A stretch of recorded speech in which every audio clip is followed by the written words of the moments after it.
ప్రత్యేకించి రేపటి రోజు ఉదయం వచ్చేటటువంటి తిథి సామాన్యమైనటువంటి తిథి కాదు. మాఘమాసంలో శుక్లపక్షంలో వచ్చేటటువంటి సప్తమిని రథ సప్తమి అని పిలుస్తారు.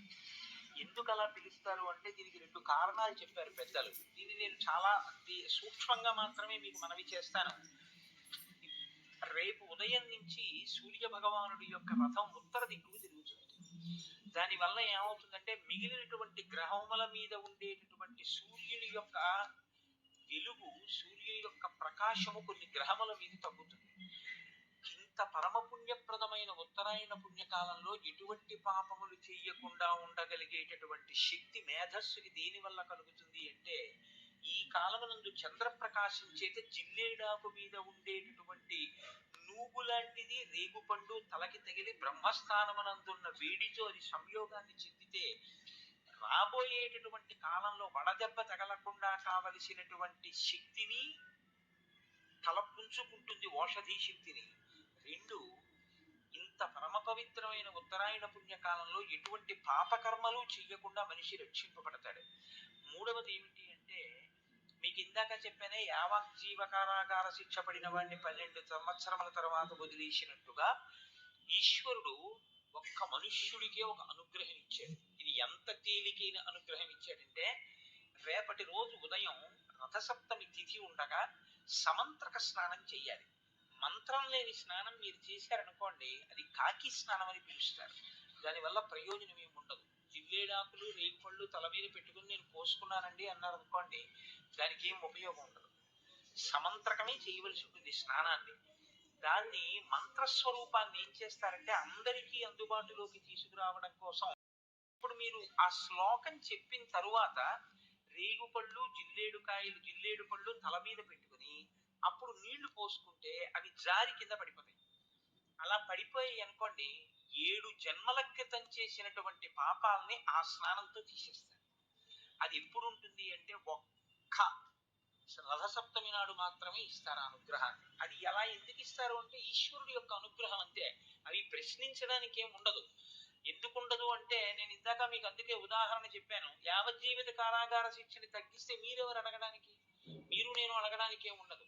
వీడు జైల్లో బాగానే ఉన్నాడు అని ఒక ఆయన సర్టిఫికేట్ ఇచ్చాడు, ప్రభుత్వం విడుదల చేసింది అంటే ఆయన జనజీవన స్రవంతిలోకి వచ్చేసాడు. అలాగే ఈశ్వరుడి కృప కొన్ని నైమిత్తిక తిథుల యందు ప్రసరణం జరుగుతుంది. ఇప్పుడు భీష్మాష్టమి వస్తుంది. ఆ రోజున మీరు తర్పణ భీష్ముడికి విడిచిపెట్టారనుకోండి, విడిచిపెడితే ఏమవుతుందంటే కొడుకులు లేని వారికి కొడుకు పుడతాడు. అంత గొప్ప తిథి అది. పుత్ర సంతానం కలగకుండా అడ్డుకున్నటువంటి పాపాన్ని తొలగించగలదు. అంత గొప్ప గొప్ప శక్తులు కలిగి ఉంటాయి. దానికోసం పెద్దలు ఏం చేస్తారంటే, భవిష్యోత్తర పురాణంలో ఈ విషయాల్ని ప్రస్తావన చేస్తూ దానికి సంబంధించినటువంటి శ్లోకాలను ఇచ్చారు. సరే, మనకి తెలుసున్న విషయం ఎలాగో ఉపన్యాసాలు చెప్తున్నాం కదా, మనం నలుగురికి చెప్తే ఎవరు దాని యందు ఆస్తిక్య బుద్ధి ఉందో దాన్ని వారు వినియోగించుకుంటారు అని నేను ఆ శ్లోకాన్ని ఇవాళ రాసుకుని రావడం జరిగింది. ఒకసారి మీరు వినండి, రేపు ఆ శ్లోకం చెప్పుకోండి. యజ్జన్మ కృతం పాపం మయా సప్తమ జన్మసు తన్మే రోగంచ శోకంచ మాకరీ హంతు సప్తమి ఏతజ్జన్మ కృతం పాపం యచ్చ జన్మాంతరార్జితం మనోవాక్కాయజం యచ్చ జ్ఞాతా జ్ఞేతే చ యే పునః ఇది సప్తవిధం పాపం స్నానాన్నే సప్తసప్తికే సప్త వ్యాధి సమాయుక్తం హరమాకరి సప్తమి. 7 జన్మలలో 7 రకాలుగా చేసినటువంటి పాపముల వలన నేను పొందబోతున్నటువంటి 7 రకములైన భయంకర వ్యాధులు ఏమున్నాయో వాటితో సహా ఓ సప్తమి, నేను ఈ రోజు ఉదయం చేస్తున్నటువంటి ఈ స్నానము చేత ఆ దురితము తొలగుగాక అని సంకల్పం చేసి ఎవరు స్నానం చేస్తారో వారికి ఆ పాపాన్ని తొలగిస్తారు. కాబట్టి ఇప్పుడు నేను చదివిన శ్లోకాన్ని రేపు మీ అందరూ చదువుకుని చక్కగా స్నానం చేయుదురుగాక. చక్కగా సమంత్రకంగా స్నానం చేయండి. దానివల్ల ఈశ్వరుడి యొక్క అనుగ్రహాన్ని పొందండి.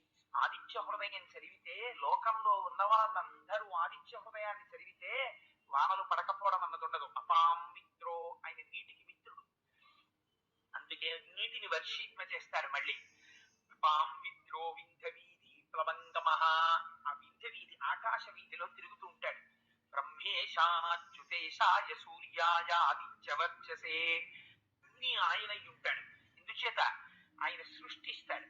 ఆయన లేకపోతే సృష్టి లేదు. మీకు అందుకే చిన్నప్పుడు సైన్స్ లోకమంతా పరిడవిల్లుతోందంటే కారణం సూర్య భగవానుడి ప్రత్యక్షమైనటువంటి దైవం. ఆయన కోరేది మాత్రం ఒక్కటే, కృతఘ్నఘ్నాయ దేవాయ జ్యోతిషాం పతయే నమః. ఎవడు కృతఘ్నుడు అంటే నువ్వు అడిగినా అడగకపోయినా నీకు జీవితాన్ని ఇస్తున్న పరమాత్మ ఉదయిస్తున్నటువంటి సమయంలో నిద్రపోతున్నవాడు కృతఘ్నుడు. వాడు లేచి సూర్యోదయం జరుగుతున్నప్పుడు నమస్కారం చేసి ఉపాసన చెయ్యాలి. ఒంటి మీద యజ్ఞోపవీతం ఉన్న వాళ్ళందరూ సూర్యోదయానికి ముందర సంధ్యావందనం చెయ్యాలి. ఏ కారణం చేతనైనా ఆలస్యమైతే ప్రాయశ్చిత్తంతో అర్ఘ్యం ఇవ్వాలి. అందుకని కృతఘ్నఘ్నాయ దేవాయ జ్యోతిషాం పతయే నమః. ఆయన కృతజ్ఞులై పాపులై ఉన్నటువంటి వారిని సంహరించడం కూడా పరమాత్మకి తెలుసు. ఆయన అన్నిటినీ ముట్టుకుంటాడు, కానీ దేని చేత కల్మషం ఆయనకి అంటదు. ఆయన శవం మీద ఆయన కిరణాలు పడతాయి, బురద మీద ఆయన కిరణాలు పడతాయి, శ్మశానంలో ఆయన కిరణాలు పడతాయి, యజ్ఞ వేదిక మీద ఆయన కిరణాలు పడతాయి, బంగారు మేడ మీద ఆయన కిరణాలు పడతాయి, పనికి మాలినటువంటి ఎందుకో పనికి రాకుండా రోడ్డు పక్కన పడిపోయినటువంటి ఒక కుక్క కళేబరం మీద ఆయన కిరణాలు పడతాయి. అన్నిటినీ ఆయన కిరణాలు భాషింపచేస్తాయి. ఆయన మాత్రం దేనితోటి సంగం. ఆయన కిరణములు దేన్ని ముట్టుకున్న ఆయన అపవిత్రుడు కాడు. తనంత తానుగా ఆయన పరబ్రహ్మ స్వరూపుడు, జ్యోతిస్వరూపుడు, పరంజ్యోతి. అటువంటి వాడు ఏష బ్రహ్మాచ విష్ణుశ్చ శివ స్కంధ ప్రజాపతి. ఆయనే ప్రజాపతి, ఆయనే సృష్టి చేస్తాడు. సూర్యకిరణాలు లేకపోతే గర్భవతి అయిన స్త్రీ చీకట్లో ఉండిపోయింది అనుకోండి, గర్భంలో ఉండేటువంటి శిశువుకి ఎదుగుదల ఉండదు. అందుకే మనకి తనంత తానుగా విటమిన్ ఈ ఎక్కడి నుంచి వస్తుంది అంటే సూర్యకిరణాల్లోంచి వస్తుంది. అందుకే నీతి శాస్త్రంలో మాట చెప్తారు, బాలార్క ప్రేత ధూమశ్చ. సూర్యుడు ఉదయిస్తున్న సమయంలో దీర్ఘ ప్రయాణం కాలినడకలో బయలుదేరకూడదు. ఎందుకంటే బాలార్కుడు అంటే తెల్లవారుజాము నుంచి బయలుదేరినటువంటి సూర్యకిరణాలు మీద పడితే లోపల ఉండేటటువంటి శక్తిని లాగేస్తాయి ఆ కిరణాలు. సాయంకాలం ఉన్నటువంటి సూర్యబింబానికి ఎదురుగుండా నించుని ఆడుకున్నా ఏదైనా చేసినా ఆ కిరణములు మీద పడితే, ఇప్పుడైతే బహుశా విటమిన్ ఈ అంటున్నారేమో దాన్ని, ఆ లోపల తనంత తానుగా ఒక శక్తిని సూర్యకిరణం ప్రవేశపెట్టేస్తుంది. అందుకని ఇదేంటి ఎక్కడి నుంచి వస్తుంది ఆ విటమిన్ అంటే సూర్యకిరణాల్లోంచి వచ్చేస్తుంది. అంతే తనంత తానుగా ఆయన లోకమును పోషిస్తాడు. ఆయన స్కందుడు. ఎక్కడో లోకాల్లో ఉన్నవాడు ఇక్కడ ఈ కంటితో మీరు చూసేట్టు కనపడతాడు, అక్కడ ఉన్నవాడి కిరణాలు ఇక్కడ పడతాయి. ఆయన ఆతపి మండలి మృత్యువు పింగళ సర్వతాపన. ఆయన తపింప చేసేస్తాడు లోకాన్ని. ఆయన సృష్టి చేస్తాడు, అన్నం పెడతాడు, పోషిస్తాడు, లయం చేసేస్తాడు. ఆయన చెయ్యనిది ఉండదు, అన్ని ఆయన చేతే జరిగిపోతుంటాయి. ఎందుకని శంకర భగవత్పాదులు అంటారు, ప్రత్యాయాంతికతా పునర్నదివసాహ కాలో జగద్దక్షక. కాలస్వరూపుడై తినేస్తుంటాడు లోకాన్నంతటినీ. ఎందుకని సూర్యాస్తమయాల చేత రోజులు వెళ్ళిపోతుంటాయి. ఎన్ని రోజులు వెళ్ళిపోతుంటే మన ఆయుర్దాయం కూడా అంత తగ్గిపోతుంటుంది. అందుకని సూర్యాస్తమయాల్లో కాలస్వరూపుడై జీవుల యొక్క ఆయుర్దాయాన్ని గ్రసిస్తుంటాడు. మార్తాండ, ఆయనే మధ్యందిన మార్తాండుడై ఆకాశ మార్గంలో నిలబడతాడు. అందుచేత ఆయన చెయ్యనిదేమిటి, ఏష బ్రహ్మాచ విష్ణుశ్చ శివ స్కంధ ప్రజాపతి హిరణ్యరేతా దుర్ధర్షో గిరిశోగిరి శంభు అన్నారు. శంభు అంటే శం అంటే సుఖమునకు కారణమై ఉంటాడు. శరీరంలో ఆరోగ్యం బాగుంటే కదా ఏ సుఖమైనా అనుభవించడం. అందుకని ఖగం పూషాగభస్తిమాన్, ఆయనే ఖగ, ఆకాశమునందు తిరుగుతూ సుఖమునకు కారణమవుతాడు. మనం ఒక సుఖాన్ని అనుభవించాలి అంటే, ఆ సుఖాన్ని పొందాలి అంటే సూర్యనారాయణమూర్తి యొక్క అనుగ్రహం ఉండాలి.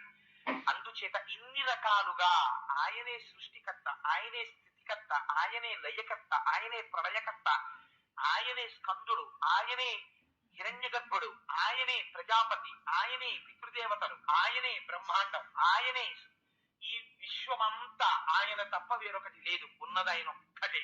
అందుకని అటువంటి సూర్యుడికి నేను నమస్కరించుచున్నాను.